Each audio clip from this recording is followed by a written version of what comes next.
Hey, what's up, everybody? Bdf 44 coming at you in another video. All right, so I wanted to just kind of finish my thought because the last therapy session, or the one before the last one, actually ended abruptly. I had gotten real fired up, and I forgot that I didn't reserve enough space on my phone to actually carry on like that.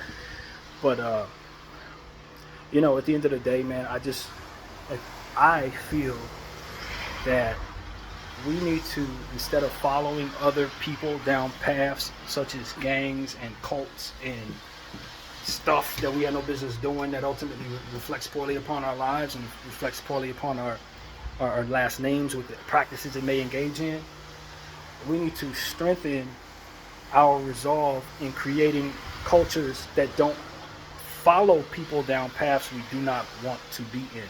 And I finished my conversation there for only another minute and a half because I was maybe a couple steps away from the train station. But essentially I was saying that people in their lives, in places like prison, specifically prison in that one, around people they don't like, doing things they don't want to do, working to no pay in the prison industrial system. That's kind of how I finished that sentence for those who want to know how that thought ended.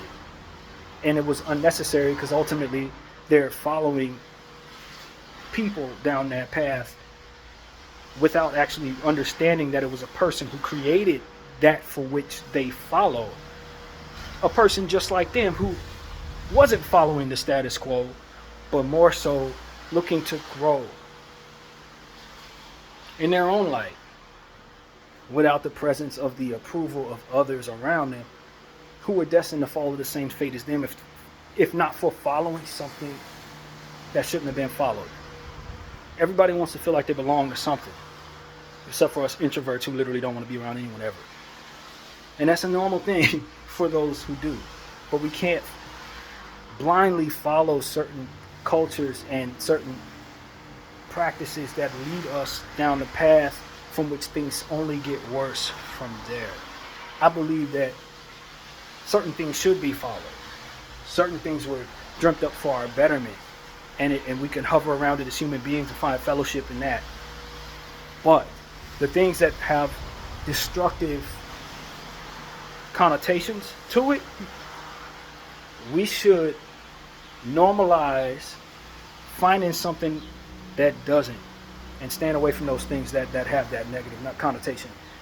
And a lot of what it is that we have in our lives, in this culture, in the world around us, just doesn't leave much room for positivity for whatever set of reasons in the cultures that we follow. We have self-destructive things in our cultures, drugs and alcohol and unsafe practices of many kinds that ultimately we kind of tend to go toward, or racism, or tribalism that often has us at war with people from other tribes, gangs and stuff like that. These things don't carry a whole lot of positivity to them. Maybe if we were just unique in the fact that we could learn to create things for ourselves and maybe have others follow us down the path for which those things that are bad that come with those cultures are not found in the cultures we create. Maybe we can find ourselves in a space where we can have both the fellowship that comes with one another and good things that come from whatever it is we choose to fellowship on. And so that's what it is I'm trying to express at the end of that video. I wasn't able to finish that thought, but I did want to finish it here. I was wound up, fired up, frustrated, seeing the correlation between some of the things that are done by those who have a lot of power versus that for which is done with people who don't in the streets. And I see no difference, just the presence of agreed power and money.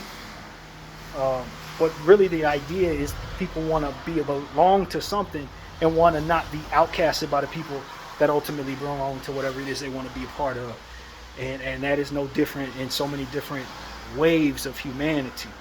And so for me, as an introvert, I've been afforded the opportunity to not have myself drawn to any of those things for too long.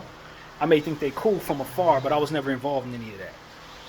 And as I grow older, I want to help people who may feel like they need to belong to something understand that there are many things that you can be a part of and maybe are derived from your own imagination that will allow you, again, the fellowship without the negative stuff that comes with doing things that other people did, following someone who initially thought of that.